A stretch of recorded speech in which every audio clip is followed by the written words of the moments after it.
Hello, and who are you? Hello, I'm Nadejda Vlaeva. Nice to see you. It's been a long time. It's been a long time, Nadejda. I think it's about 9 months. Yes, and We're, I don't know, many months. Time is a strange thing these days. Very strange. But within these very strange days, I think you just came from recording a Beethoven sonata. And it's called the Jagd Sonate. And I think it's a sonata which is not part of the very well-known. And I'm sure you have a lot to tell about what makes this sonata so special and what phase was Beethoven in when he composed it. Will you teach us about it? Yes. Let's see what was going on in Beethoven's life. And the year was 1802. Okay. And this was a very turbulent year in his life. He was suggested that he get some rest, and he left Vienna, went to Heiligenstadt, which was about an hour away by carriage in those times. And that's where he wrote a very important document.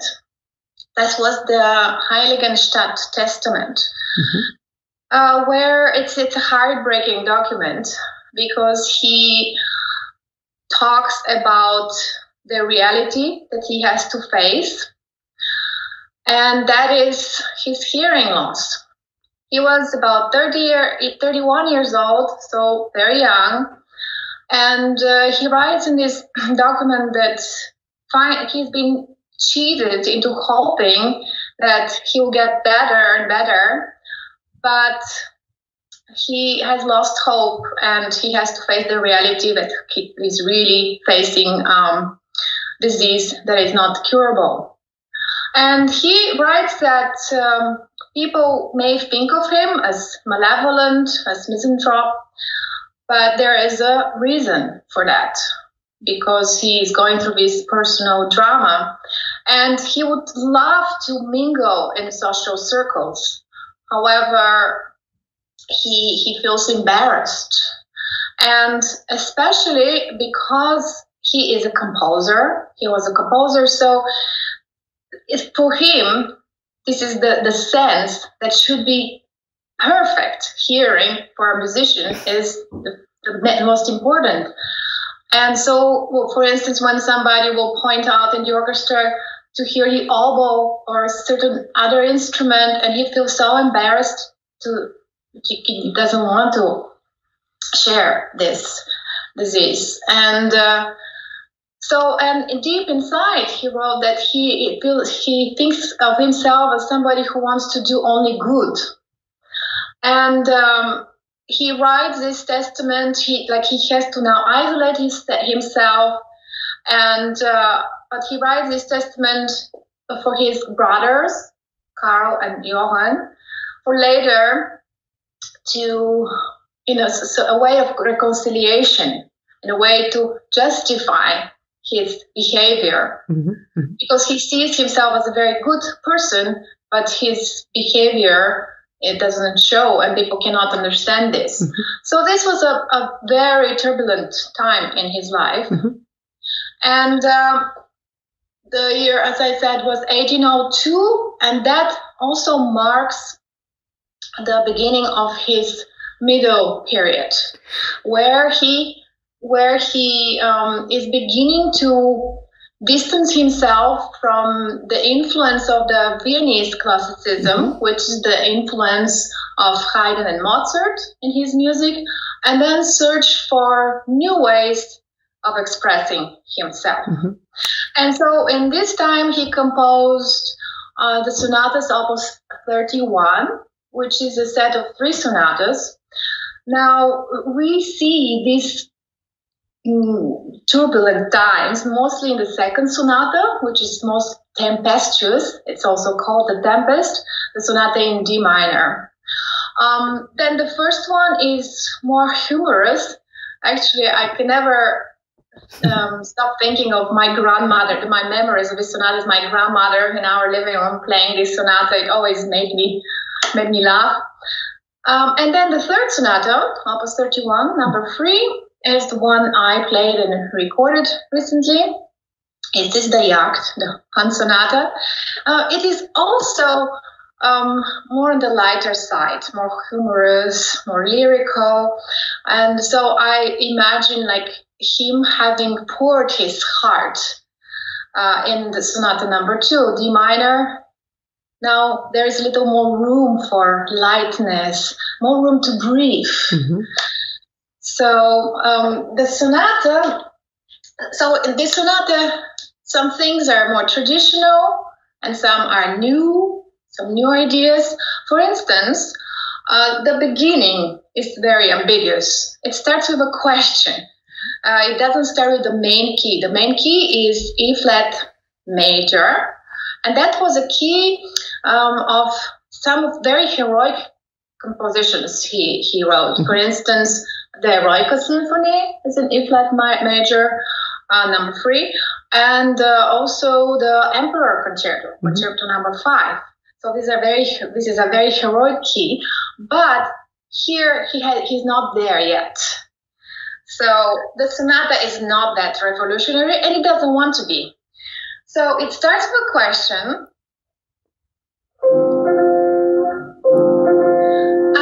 I really love the description of Andrew Schiff.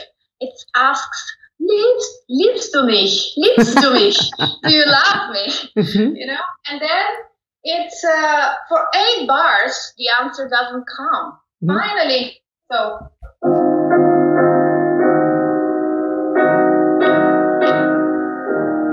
And then that's where it starts. It answers, but sort of answers, because it continues. It continues with more questions. Mm-hmm. So the whole sonata, so it's ambiguous beginning. Yep. And that is something new. Then later in the second theme, this is more traditional. Mm-hmm. It has this Alberti bass. Bass is when when you have the bass note is the same and all the top notes move. Mm-hmm. And so this is more traditional and that very vocal quality this theme has. So and one other thing is he uses Tristan chord here.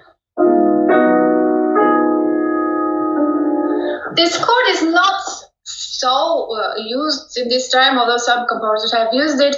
And imagine Wagner used it in Tristan and Isolde some 55 years later. Mm-hmm. So in a way, he throws a bridge towards the future as well.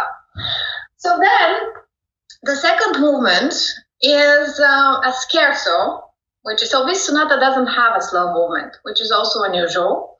So usually the scherzo would be the third movement, and it will be more like a dance in 3/4 rhythm. However, this second movement is more like a march. And what I want to say here about Beethoven, that his way of composing is more orchestral.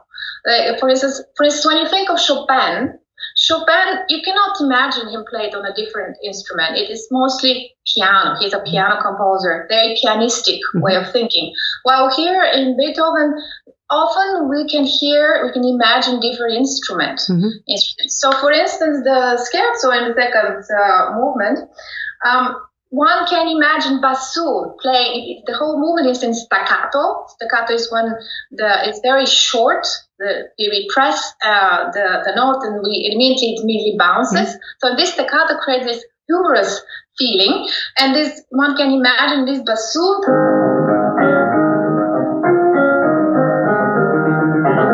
And this sforzanti, which push the music forward, they're also very humorous. So in general, it's an extrovert movement, and from time to time it has this very sharp, shocking almost chords that almost makes us jump off our seat. And then it continues.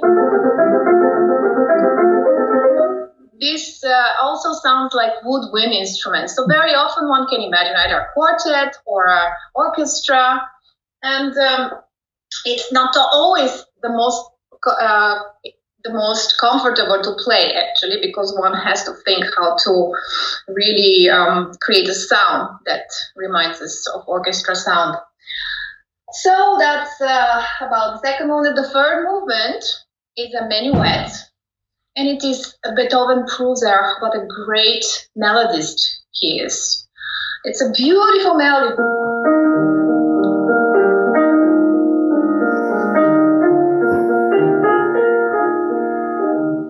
It's like a scene from a ballroom dancer. It's so graceful, and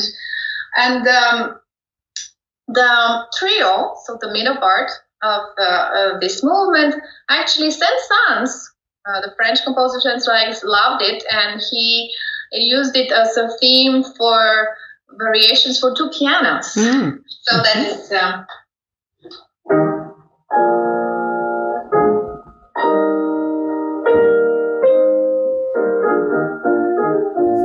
So beautiful.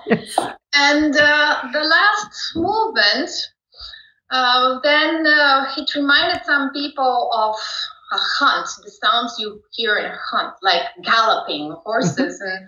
And so that's how it was named, but the title was not given by Beethoven, of course. And like most of the titles of his and other music. But so it is actually a tarantella, which is an Italian dance on top of everything. So it, and then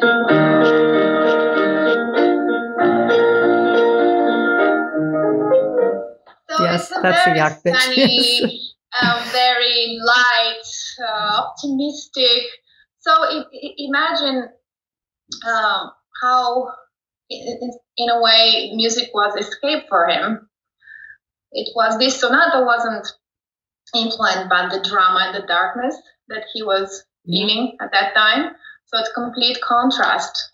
Yeah. And an example how music can be an escape and can make us dream of a better world. Right. And this is a parallel actually to what the current situation is.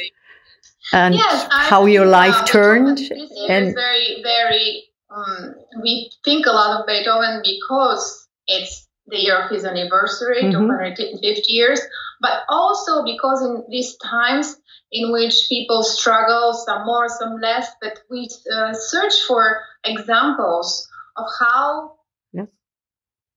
people, how great people dealt with, because with dramas like that, with difficult situation. Because, you know, actually in this Heiligenstadt Testament, Beethoven wrote that he would take his life. He didn't want to live anymore. Yeah. And I'm sure it's a situation that a lot of people face currently. However, he felt that he has so much to give to the world that he couldn't depart without expressing all that he.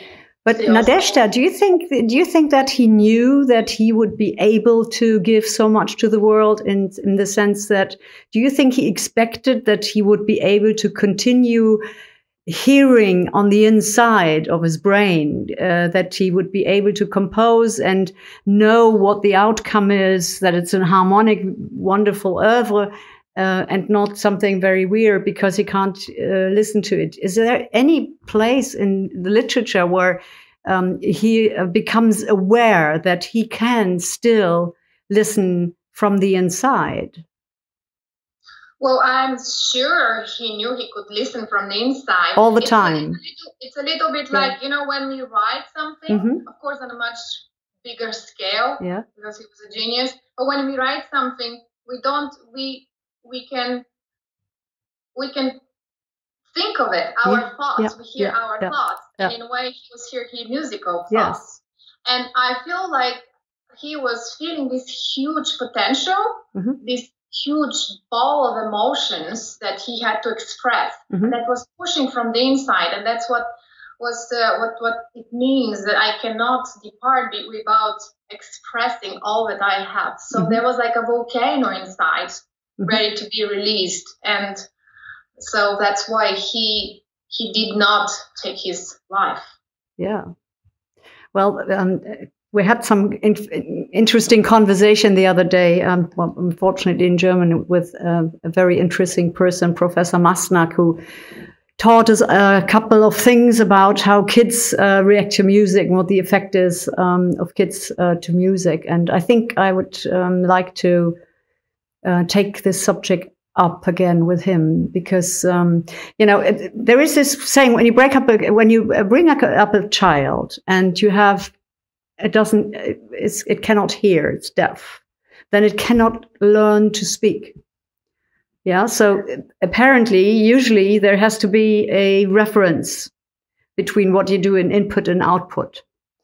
And apparently this reference was not needed after Beethoven turned deaf.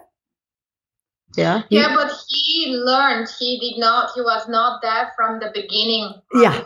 Exactly. So he must have the reference in his head. Right. Exactly. That, yes. Yeah, sounds very much similar. Yes. I'm also amazed how they teach nowadays these kids, because they do learn. But so it's amazing how they have developed these methods to teach kids in spite of. Yes. It's for us people who are so privileged to be able to hear. Mm-hmm.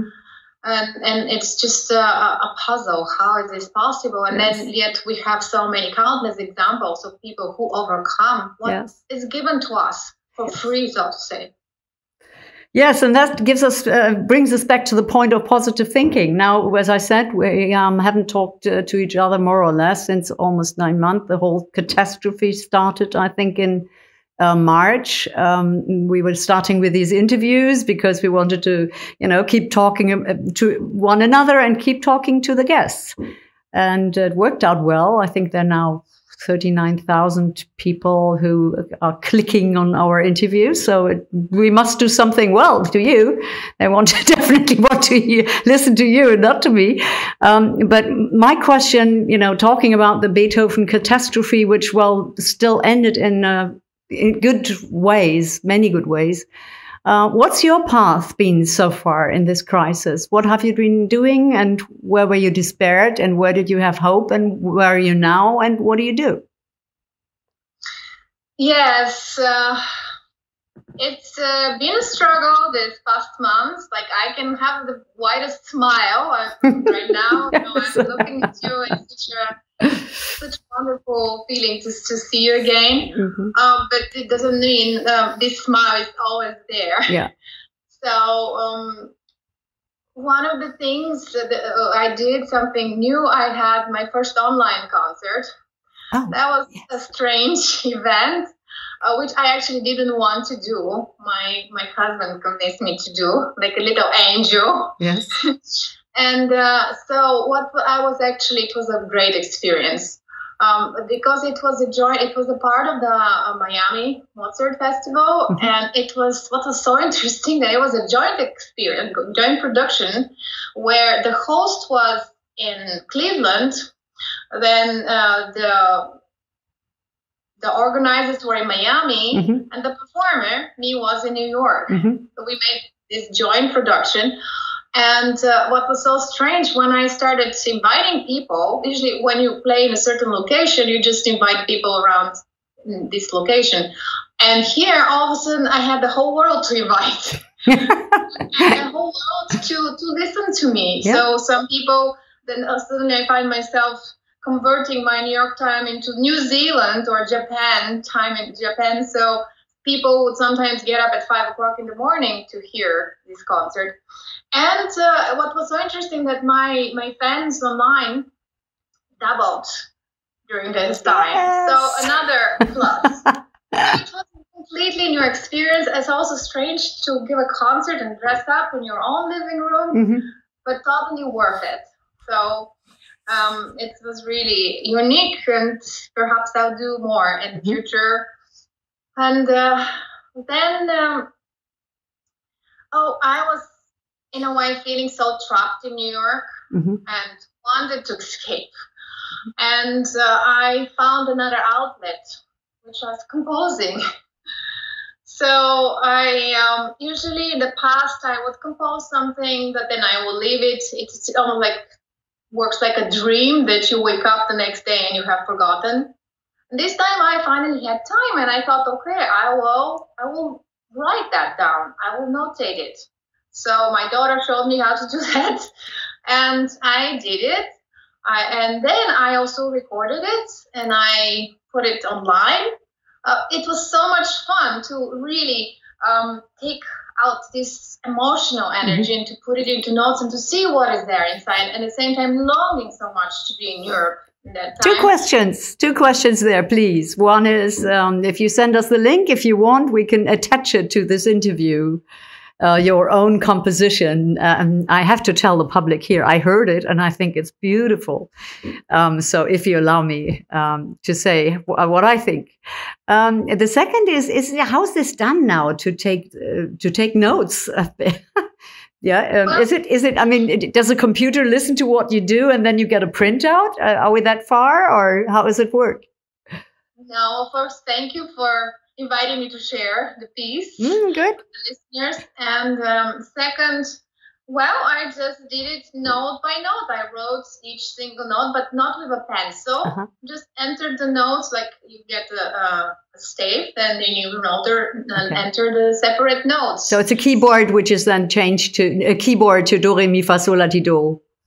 It's just, but I don't play where it hears me. I know that that's a certain thing also exists, but it doesn't really, see, I'm still in the beginning of this, but I know that it doesn't exactly write it the way you want it.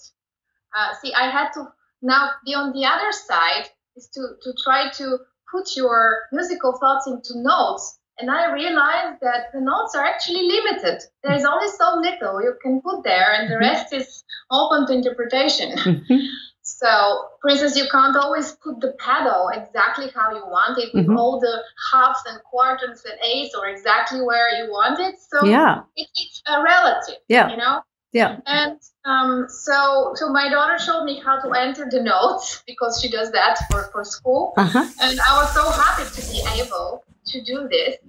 And so now the piece is, I had it in the music, I had it printed myself, and then I put it online there, and it was received very, very positively. And then I got contacted by a publisher who asked me if I would be willing to publish this piece. And so that came out of the blue. Of course, I did not do it for that. It just came to me. And so we actually are now at the final stage, so it's going to be published by Contemporary Composer Circle Music Company, which uses some of the finest composer, and also every artwork, every cover is especially designed, and actually it's a painting by a painter, and it's especially created for this work. So this work, does it have a title? Yes. So I was, struggling for a while with the title, and so actually it's still online, untitled. I'm waiting for the moment when it's actually published to announce the title. But see, now you're going to be the first to know. So I was struggling between many titles, because there's so much that I feel about this piece. But my main thing is I was longing for Europe. So it has two titles. The first one is Cascades, and the second one is Adventure in Europe. So it's Cascades because the whole piece, it is a little bit like cascades. There's some abundance. And so many people gave me ideas, and that just stuck out to me. Out as something I have an idea too. I'm going to tell you later on. Because yes, it has, for me, it has a cultural, it's such an interesting cultural mix, It's the classical world we know from Vienna combined with New York City and Bulgaria, That's for me, it's so obvious that these three elements play a part in it. Just from hearing, it's just subjective. It's so interesting to see what's inside. You can bring it outside. And so I actually, since then, I composed another piece, and I wrote it down, still have to record it, and then I'm working on the third one, and honestly, I don't have plans for it. I just see where it's going to take me. But since, the traveling resumed, I stopped. I have less time to do this. I had less time to do this since, Yes. we traveled to Europe, and so this is a little bit on the back burner now, Right. and I'm going to get back to it. And now, how come, well, where are you now, and how come, and what are the plans? Well, I'm not in New York now. I'm happy to say I'm in Germany. Yes! So I had this strong desire. It was actually a dream, to spend some time in Germany, to live in Germany. Yeah. And so here we are. Because of the situation, we do so much online. We are not so attached to a certain location. So we were not so attached to many in New York. So we could travel, and then we chose to come here. We came here in the summer, and the first weeks we just explored Germany, visited parks, castles, nature. Right, we are living in Frankfurt now, and I totally love the nature around it. Town is mountain. It actually reminds me a little bit of my childhood living in Sofia, and the mountain is always there, always present, always constant. One searches for something constant in this time of uncertainty. So we came, and the concerts resumed here in September and October. That was amazing. There's no substitute for live performance to be able to share your music with people and to have this mutual experience that happens in the moment. So it was great to be immersed in a new culture, and still it's great every day. I wake up and so curious, just can't wait to get out of bed and to see what new things I will discover in spite of the lockdown now, half lockdown. And so I also started learning German little by little every day. I will have another Mark Twain, famous American writer, wrote that it took him 30 years to learn German. So I have another 29 to go. But I'm making a progress, and I also wrote a little essay that in class the teacher liked it so much. And now you would like to read it to us in German? I would love to read it. She let me read it in front of the whole class because she loved it so much. So our topic was Heimat. And so we had to describe what is Heimat. And for me, it was so strange because I couldn't quite describe where is it. Is it Sofia? Is it New York? Is it Europe? Is it America? Where is it? And so I started thinking about it, and that's what I came. You have to wait till the end to hear. So, meine Heimat, das Land, in dem ich geboren wurde, ist Bulgarien. Mit seiner einzigartigen Natur, allen Arten von Bergen, sehr hoch als auch niedrig, schönen Tälern, Seen und natürlich dem Schwarzen Meer, finde ich, dass ein der schönsten Länder der Welt ist. Als ich erstmals in die Niederlande gezogen bin, vermisste ich mein Land sehr. Als ich zum zweiten Mal weggezogen bin, diesmal nach Amerika, habe ich mich an das Gefühl, weit weg zu sein, gewöhnt. Ich mag es, nach Bulgarien zu fahren, und ich mache es oft.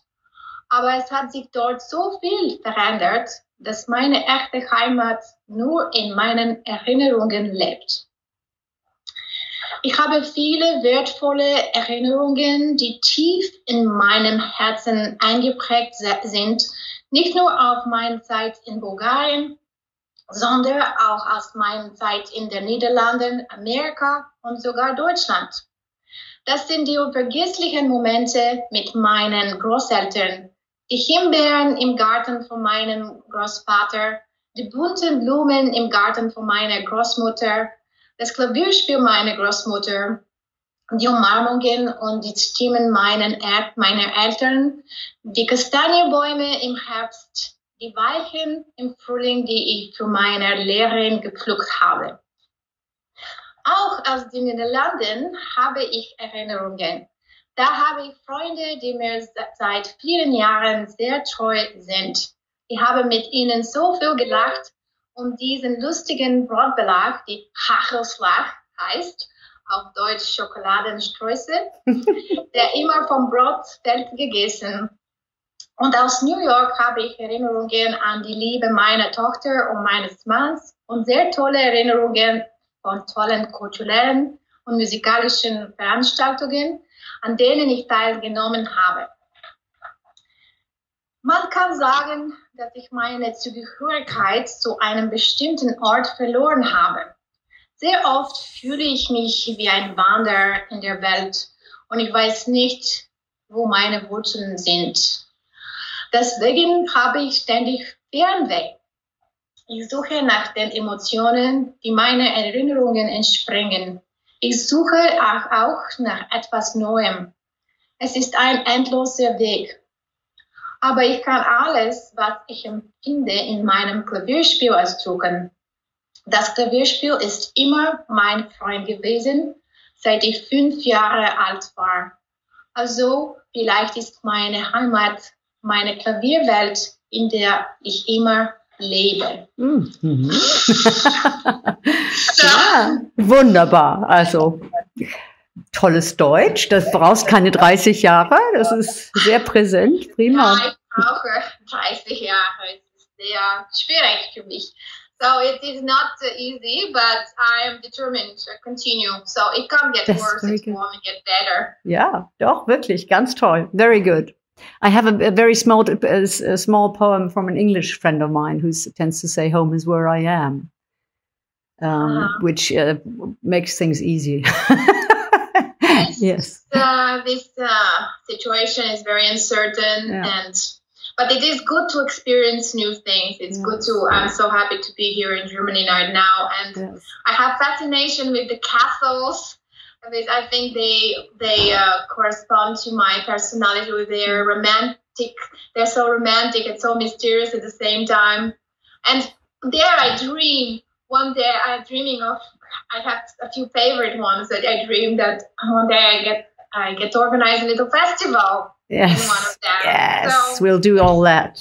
Well, the next is that we will, as you know, we will show the wonderful sonata, which you introduced us to very nicely and profoundly.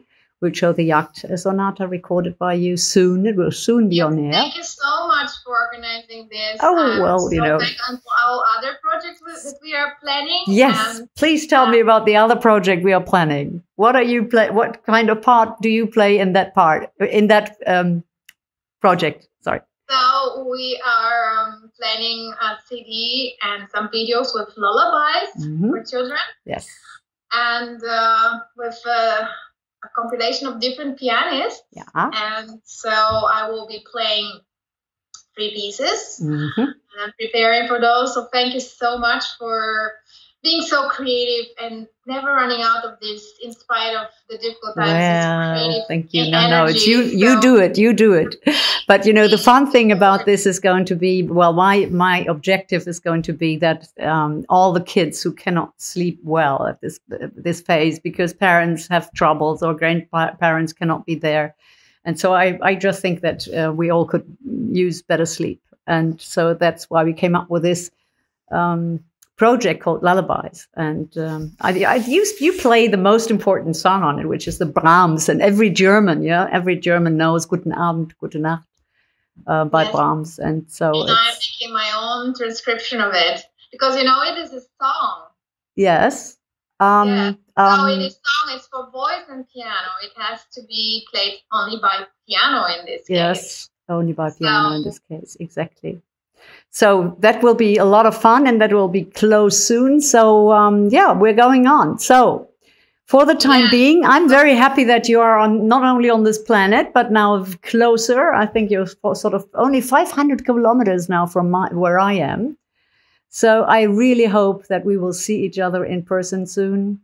And, stay safe, stay close, and say hello to your beautiful family. Very happy to see you and hope to see you in person soon. Okay. And do send your composition so I can attach it right away. Yes. Thank you, Nadejda. Bye-bye. Bye. Bye. I just talked to the people here now to who are sponsoring this by becoming a producer of the series. And please stay tuned. This is shown in the extra. If you want to support the pianist in this terrible time, just become a producer of these interviews, and they will help them, because every cent which is gathered that way will be directly forwarded to the pianist. Thank you. Bye-bye. Stay safe.